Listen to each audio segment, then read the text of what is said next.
Hey guys, Camila asked me to make a video about the importance of a teacher's influence in the students' lives or performance, things like that. For those who don't know me, my name is Richard Beltrame. I was born in the United States. When I was 10 years old, I moved to Brazil. Had to learn Portuguese from scratch, reading and writing. Uh, then by accident, I became an English teacher as a second language, teacher of English as a second language at Wizard Idiomas in Catanduva. Camila was my student. That's been a long time ago. Wow. So I hope I don't get too off topic. So because I kind of learned on the job to be a teacher, or to find ways to better make the students understand what I was trying to convey to them, the ideas, how to use a sentence and things like that. So I developed my own kind of strategy or technique, and it was natural to me. So instead of whenever we had a class, and because I gave the class so many times, I was able to memorize the vocabulary, the positioning of things. Like, I'm very visual. I'm a very visual person, so to me it was different. So whenever the students asked me a question, instead of giving them the answer, I would tell them to look in the book. And not to sound arrogant or anything like that, but it would be easier for them to remember once they, maybe if they were visual also, they would see the word and remember, instead of me saying just the word.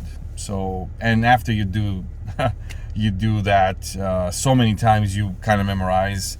It's always the same verb, it's always the same vocabulary that people tend to forget.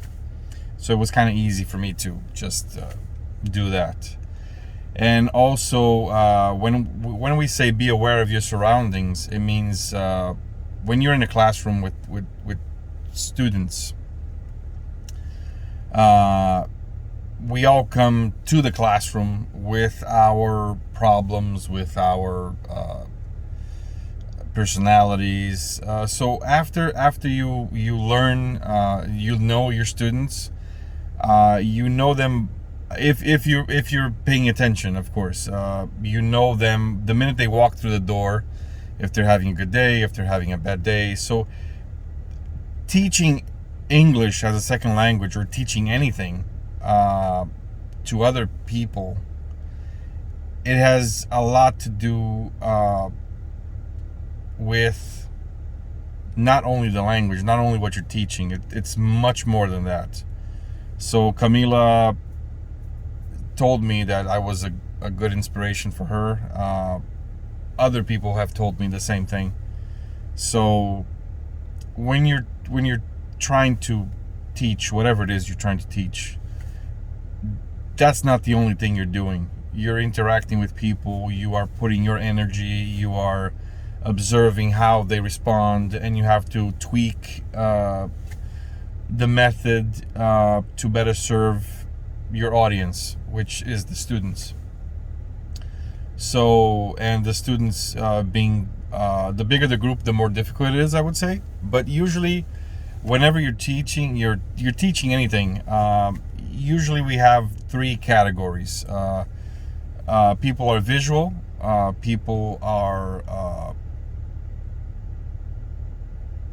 they're visual. Visual in the sense of you have to write things down on the board. That's how they see things, or they have to write it down on the homework or something. So that's how visual they are. Some people are visual in the way you explain things. If you get up, if you walk around, if you make a joke,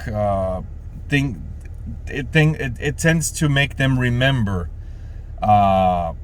more the what you're trying to explain. And sometimes I would use techniques like something I can't remember now at the top of my head, but I would say something completely crazy that had nothing to do with the verb or the word that I was trying to explain. I would make a complete opposite of association, and people would remember it because it was so weird, and people would go, oh yeah, I remember you said that in the classroom.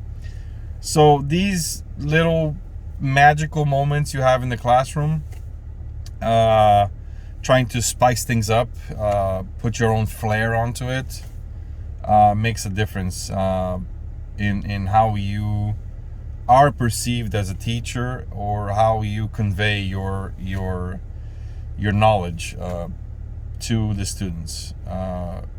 And this is almost 6 minutes. Sorry. All right. I hope this helps, and if not, Camila will tell me to make another one. All right. Cheers. Bye.